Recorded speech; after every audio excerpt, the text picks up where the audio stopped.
जो है सूचना लेकर उसकी जांच भी की जा रही है, लेकिन तमाम ऐसे ट्वीट भी हैं जो फर्जी पाए गए हैं। लेकिन इस पूरे मामले की जांच हो रही है और देखना ये होगा कि आखिर क्या सच्चाई इस पर निकलकर सामने आ रही है। देवकीनंदन मिश्रा जी से मैं कहूँगा अपनी बात पूरी करें, उसके बाद बाकी मेहमानों का रुख करते हैं। देखिए, अभी आपने आजमगढ़ में मतदान धांधली की बात आपने यहाँ दिखाई। मैं सुबह से देख रहा था कि जो संबित पात्रा हैं उड़ीसा में, वो आरोप लगा रहे थे कि 2 घंटे तक उनके यहाँ मतदान नहीं शुरू हो पाया। जिस बूथ पर उनका वोट था 2 घंटे तक। तो इस तरह की घटनाएं पूरे देश में हो रही हैं। और लेकिन इलेक्शन कमीशन ये कह तो देता है, जो डिस्ट्रिक्ट मजिस्ट्रेट हैं, देखिए इलेक्शन कमीशन में डिस्ट्रिक्ट मजिस्ट्रेट और जो बाकी ऑफिसर हैं ये लोग टेम्परेरी होते हैं।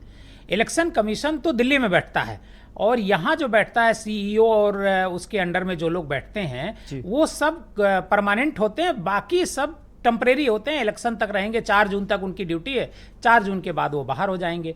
अब जो बात मैं कर रहा था कि ये जो पूर्वी उत्तर प्रदेश का इलाका है, इस इलाके में जाति हावी है और जो वोट पड़ रहा है इस बार जो मैं देख रहा हूँ वो जाति के आधार पर पड़ रहा है। और एक जानकारी आपको और दूं कि ये जो आज जहां वोटिंग हो रही है और अगले चरण में जहां पर वोटिंग होगी, करीब 24 से 25% वोट दलित है। तो एक बड़ा फैक्टर दलितों का है, वो दलित किस तरफ जाएगा ये बहुत मायने रखता है। हालांकि जो पहले के चरण रहे हैं उस चरण में बीएसपी से दलित वोट खिसका है और कुछ वोट ऐसा कहा जा रहा है कि समाजवादी पार्टी और कांग्रेस की तरफ जा रहा है। तो ये जो जितने भी चरण, ये जो आज 14 सीटों पर मतदान हो रहा है, इनमें नेक टू नेक फाइट है। कोई ये नहीं कह सकता है कि हम इस सीट पर चुनाव जीत सकते हैं। जिस तरीके से 2019 में सिचुएशन थी, आज वो सिचुएशन नहीं है। हालांकि इनमें से कई सीटें भारतीय जनता पार्टी के पास ही सबसे ज्यादा सीटें हैं जी।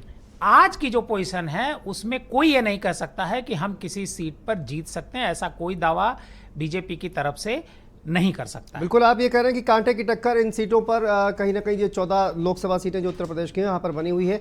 रोहन सिंह जी हमारे साथ जुड़ गए हैं। रोहन जी, बहुत स्वागत है आपका। बताइए, क्या जमीन पर देख कर आ रहे हैं आप? अभी आप कह रहे थे मतदान करके आया हूँ। इलाहाबाद से मतदान करके आ रहा हूँ जी। मैं इलाहाबाद में पोलिंग करता हूँ और इलाहाबाद शहर उत्तरी का मैं मतदाता हूँ। तो इलाहाबाद शहर उत्तरी जो है एक तरीके का माइक्रो ऑर्गेनिज्म है कॉस्मोपॉलिटन का। मतलब ये कि वहाँ पे इलाहाबाद पुराने समय से लोग पढ़ने वालों की जगह रही, वकीलों की और सरकारी बाबुओं की जी। और शहर उत्तरी में अनुग्रह नारायण सिंह अभी तक विधायक हुआ करते थे, बड़े प्रसिद्ध नेता हैं कांग्रेस के, आप जानते होंगे। तो अनुग्रह जी का जाति समीकरण भी और किसी तरीके से वो नहीं बनता था, लेकिन वो कांग्रेस से वो विधायक चुन के आया करते थे। अभी ये चुनाव में 3rd पोल किया उन्होंने। तो आपने एक चीज़ देखी, मैंने चुनाव में करीब से शामिल रहा हूँ विधानसभा चुनावों में। तो और 2022 का चुनाव, 2024 चुनाव समझने के लिए 2022 की तरफ थोड़ा सा देखना पड़ता है रेफरेंस के लिए। तो ये देखा कि चुनाव हुआ तो बाईपोलर हुआ था, 2 ध्रुव बन गए थे। वही सेम चीज़ अभी इस बार रिपीट हो रही है। और लेकिन एक अंतर ये है कि 22 में जो वोटर था वो उत्साह से वोट कर रहा था। इस बार का जो है उसमें एक तो इंडिया गठबंधन का जो वोटर है उसके पास मकसद है, वो उत्साह से वोट कर रहा है। उनके यहाँ सबको निकाला जा रहा है, सबको पोलिंग करवाई जा रही है। और निश्चित तौर पे मैं आपको बता रहा हूँ कि 6ठे चरण और 7वें चरण में इंडिया गठबंधन यहाँ से लीड शुरू कर रहा है। ये मैं मतलब बड़ी जिम्मेदारी, थोड़ा घरों से बाहर निकले, देखिए वोटिंग का परसेंटेज देखिए 34% तक अभी तक मतदान हुआ है। बता तो रहा हूँ कि जिन परिस्थितियों में पोलिंग हो रही है, सिर्फ एक मतलब भाजपा का कार्यकर्ता निकल ही नहीं रहा वोट। वहाँ के उनके जहाँ बस्ते लगते हैं, जहाँ पे पर्चियाँ बांटी जाती हैं, वहाँ की स्थिति में देखिए अपनी आंखों से। कितने बूथों पे घुमा, रास्ते में वहाँ से होते हुए पूरा निकल के आया हूँ, सब जगह देखते हुए, क्योंकि आदत है वो। तो मैंने ये हर जगह ऑब्जर्व किया कि समाजवादी पार्टी के जहाँ पर बस्ते लगे हुए थे वहाँ पर, और हमारे इलाहाबाद में कांग्रेस लड़ रही है, उन सारी जगहों पे बहुत अच्छी भीड़ थी। और मतलब चुनाव सबसे बड़ी चीज़ है अखिलेश जी का या टिकट का जो चयन था, या कांग्रेस का या इंडिया गठबंधन का, वो बहुत बेहतरीन था। ये आप इसको ग्राउंड पे दिखेगा, फिर परिणाम आएंगे तो बात भी होगी। चलिए, ये अच्छा है रोहन जी, आपने कहा कि बहुत ज़्यादा भीड़ जो है वो दिखाई दे रही है, लेकिन आरोप तो इस तरह के भी लग रहे हैं कि देखिए बस्ता नहीं लगने दिया जा रहा है, पुलिस बल का प्रयोग किया जा रहा है। तो कम से कम इन बातों को अब कहीं ना कहीं आप खारिज कर रहे हैं। लेकिन मैं आनंद जी से एक बार जवाब लेना चाहूँगा। आनंद जी, जिस तरह से उन्होंने कहा कि 310 सीटों का दावा तो कर दिया, लेकिन दक्षिण भारत की 84 सीटों पर खाता भी नहीं खुला, वो तमाम बातें। और कहा यह जा रहा है कि अब देखिए आपके बस्ते पर तो भीड़ भी नजर नहीं आ रही है, रोहन जी जैसा कि दावा कर रहे हैं। क्या जवाब देंगे आप? देखिए, मैं सबसे पहले तो फराज किदवई जी का जवाब दूंगा। इन्होंने कहा कि दक्षिण भारत में इनका खाता नहीं खुलेगा और नहीं खुल रहा है और 84 सीटें और इन्होंने एक दौर था भारतीय जनता पार्टी को काउ बेल्ट पार्टी कहा जाता था, हिंदी भाषा की पार्टी ही। 84 में हमारी 2 सीटें थी, फिर 89 में हम 85 हो गए, 91 में हम 120 हुए, 96 में 161 हुए, 99 में 182 हुए, 2014 में 283 हुए और 2019 में 303 सीट पहुंच गए। लगातार बढ़े हैं। हमने त्रिपुरा में भी सरकार बनाई है, हमने असम में भी सरकार बनाई है, हमने कर्नाटक में भी सरकार बनाई है, हमने हर जगह वोट परसेंट को बढ़ाया है। एक चीज तो स्पष्ट है ना कि जनता को हमारे नेतृत्व पर भरोसा है, हमारे पार्टी की विचारधारा पर भरोसा है, हमारे योजनाओं कार्यक्रमों पे भरोसा है, हमारे कार्यकर्ताओं पे भरोसा है। लेकिन समाजवादी पार्टी की स्थिति देखिए, कहां समाजवादी पार्टी थी, कहां अखिलेश जी ले आए। कभी मध्य प्रदेश में इनके विधायक होते थे, 5-6 विधायक होते थे। इस समय मध्य प्रदेश में इनको 0.0 कुछ फीसदी वोट मिले इस बार विधानसभा में। किस तरह से उत्तर प्रदेश में समाजवादी पार्टी सिकुड़ती चली गई, किस तरह कांग्रेस पार्टी कहां 400 से ज्यादा सीट वाली 44 पे आके पहुंच गई, तो ये आपके लिए चिंतन का विषय है। और उसके बाद आप कह रहे हैं कि हम 400 जीत रहे हैं, हम 300 जीत रहे हैं, हम फलाना जीत रहे हैं। अरे साहब, पहले आप अपनी जमानत बचाने की कोशिश करिए। कई सीटें ऐसी हैं जहां आपकी जमानत जब्त हो जाएगी, कई राज्य ऐसे हैं जहां आपका खाता नहीं खुलने वाला है। लेकिन कोई बात नहीं है, बेखुदी इस कदर भी है, क्या कुछ हया अपनी आंखों में रख। तो ऐसी बेखुदी नहीं होनी चाहिए कि सारी शर्म लाज धो के पी जाइए। अरे ठीक है, अच्छी बात है, चुनाव लड़िए, लेकिन इतनी बड़ी बड़ी बातें मत करिए, क्योंकि अभी तो 4 जून को फिर आपको बैठना है डिबेट पे, यही भारत समाचार पे बैठना पड़ेगा। और मैं तो आपसे कह रहा हूं शांतनु जी, ये फराज किदवई भाई का जो है वो लोकेशन वगैरह पता कर लीजिएगा। कहीं ऐसा ना हो कि उस दिन आप जो है वो लाइव व्यू और ओवी बैन भेजे और पता चला फराज भाई जो है मोबाइल ऑफ करके कहीं गायब है, क्योंकि बैठ ही नहीं रहा है। और मैं आपको बता दूं, ये अभी 4 जून की सुबह तक क्या कहेंगे, हम जीत रहे हैं, हम 400 सीट लाएंगे, हम ये लाएंगे, वो लाएंगे। सुबह 7 बजे जब 8 बजे जब काउंटिंग शुरू होगी, 10 बजे तक 11 बजे आते आते ये कहना शुरू करेंगे, अरे अभी तो 3, 4, 5 राउंड की काउंटिंग हुई है, अभी घबराने की जरूरत नहीं है, अभी हम आगे बढ़ेंगे। दोपहर 2 बजते बजते ये ईवीएम पे चिल्लाना शुरू करेंगे, चुनाव आयोग को कोसना शुरू करेंगे, सारी संवैधानिक संस्थाओं को कटघरे में खड़ा करेंगे और शाम 4-5 बजते बजते कोई प्रवक्ता आपको डिबेट के लिए नहीं मिलेगा। ये मैं 4 जून की स्थिति अभी आपको बता दे रहा हूं जो होने वाला है। और आपको एक चीज और बता दूं, जो लोग बड़ी बड़ी बातें करते हैं कि हम संवैधानिक संस्थाओं की बहुत इज्जत करते हैं, हम संविधान बचाने की लड़ाई कर रहे हैं, उन्हीं के पार्टी की ममता बनर्जी पश्चिम बंगाल में कह रही है कि मैं कोर्ट वोट को नहीं मानती, हाईकोर्ट के फैसले को नहीं मानूंगी।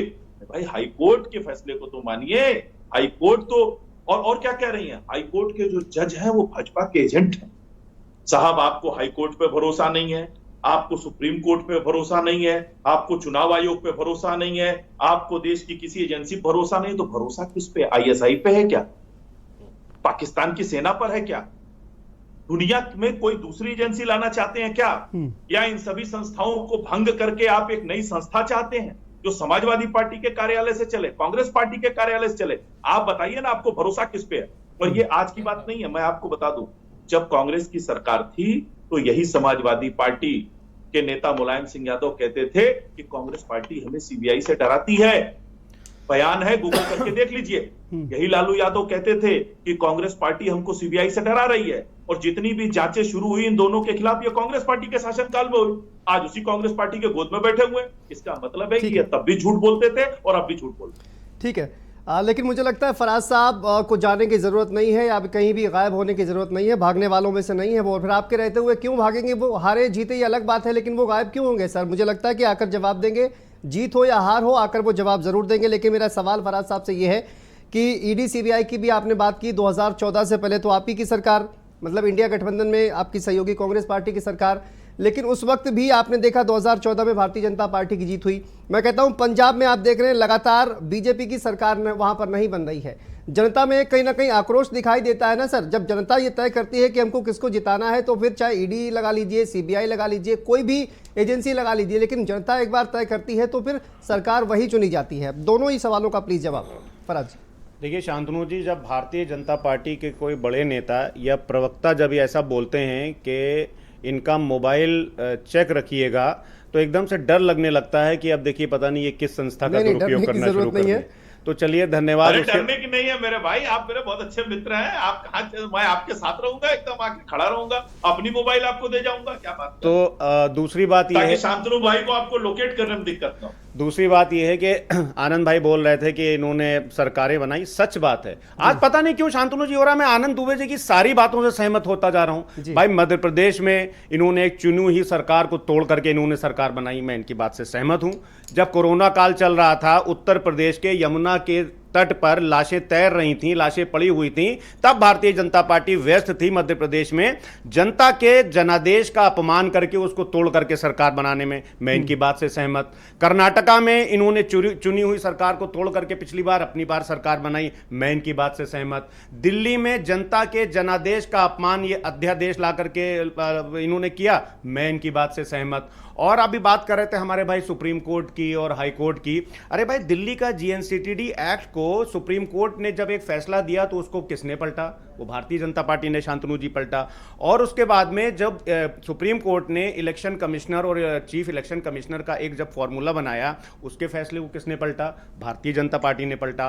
और सुप्रीम कोर्ट ने गवर्नर्स के रोल पर भी पिछले 3 महीने में कितने डंडे चलाए हैं, ये आप तो इतने वरिष्ठ पत्रकार हैं, हम सबको पता है। तो देखिए, भारतीय जनता पार्टी का चाल चरित्र और चेहरा सबके सामने है। आपको मैं भी एक छोटी सी घटना बता दूं कि अभी अभी एक खबर आ रही है सोशल मीडिया के माध्यम से कि आदरणीय लालजी वर्मा जी के घर पर पुलिस कूद करके उनको परेशान करने का काम कर रही है। तो देखिए क्या होता है ना कि जब ये संस्थाएं डिमोरलाइज करती हैं, अब मान लिए किसी वहां का चुनाव हमारा जीता हुआ है, लालजी वर्मा जी के घर एक पुलिस पूरी फोर्स इन्होंने भेज दी, तो उनके कार्यकर्ताओं का मनोबल टूटता है। लेकिन जनता देख रही है, ये सोशल मीडिया का जमाना है, ये आप भारत समाचार का आज की तारीख में एरा है। जनता ये देख रही है कि जितना लालजी वर्मा जी को आप परेशान करेंगे, उतना ही जनता और क्या नाम है, जोश से निकलेगी। और भारतीय जनता पार्टी की ये जो क्या नाम आप बोल सकते हैं कि एक हिटलर शाही है, इसको खत्म करने के लिए जनता जो है निकलेगी और वोट देगी। बिल्कुल। लेकिन रोहन जी, मैं आप ही का एक बार रुक कर लेता हूं। आज प्रमोद तिवारी जी का बयान जो हमने सुना, उन्होंने कहा कि 250 सीटें हम जीतने जा रहे हैं, ये उनका दावा है। और अलग अलग हमने देखा कि जिस तरह से चाहे वो संयुक्त रैली हो, वहां पर अखिलेश यादव जी हो, राहुल गांधी जी हो, उनके द्वारा भी ये दावा किया जा रहा है। 5 जो लोकसभा चुनाव के लिए जो चरण हो चुके हैं उस पर, और अब 6वें चरण में भी ये लगातार जीत के दावे किए जा रहे हैं। क्या समीकरण आपको लगता है, दक्षिण भारत में जाहिर तौर पर आपकी सरकार वहाँ राज्यों में भी है, लेकिन दक्षिण भारत में आपको लगता है कि बहुत ज़्यादा मजबूत कांग्रेस पार्टी है बनस्पत भारतीय जनता पार्टी का, और इसी वजह से आपके दावे किए जा रहे हैं? शांतनु भाई, हमें समय दीजिएगा तो एक बड़ा इंटरेस्टिंग हाइपोथेसिस है। Please please. एक हाइपोथेसिस ये है कि योगेंद्र जी ने कल शाम को आंकड़ा दिया कि मोटा मोटा आंकड़ा दिया था कि भारतीय जनता पार्टी मिनिमम जाएगी तो 250 तक और हाईएस्ट जाएगी तो 285 तक, इस तरह से कुछ बना के दिया। और इससे पहले प्रशांत किशोर जी ने कहा कि भारतीय जनता पार्टी 300 पार कर रही है। हम लोगों ने कहा दोनों आंकड़ों में एक फंडामेंटल फ्लॉ है। फंडामेंटल फ्लॉ ये है कि भारतीय जनता पार्टी ने जो सीटें जीती हैं वो कांग्रेस से ही जीती हैं। आप ऊपर से शुरू करिए, हिमाचल आइए, हरियाणा आइए, हरियाणा से दिल्ली आइए, दिल्ली से आप क्या कहते हैं इधर राजस्थान जाइए, राजस्थान से मध्य प्रदेश, छत्तीसगढ़, उसके नीचे जाइए अभी तेलंगाना हमारे पास है और कर्नाटक है। आप सोचिए कितनी बड़ी बेल्ट है जहां पर सिर्फ कांग्रेस लड़ रही थी सामने भारतीय जनता पार्टी की, और भारतीय जनता पार्टी इतने बेहतर स्ट्राइक रेट से काम किया। तो अगर कहीं पर जनता में आक्रोश है, अगर लगता है कि कांग्रेस रिवाइव कर रही है। रोहन जी, माफी के साथ आपको रोकना चाहूंगा और सीधा लिए चलते हैं आपको योगी आदित्यनाथ जी उत्तर प्रदेश के मुख्यमंत्री क्या कुछ कह रहे हैं, सुनते हैं। जनता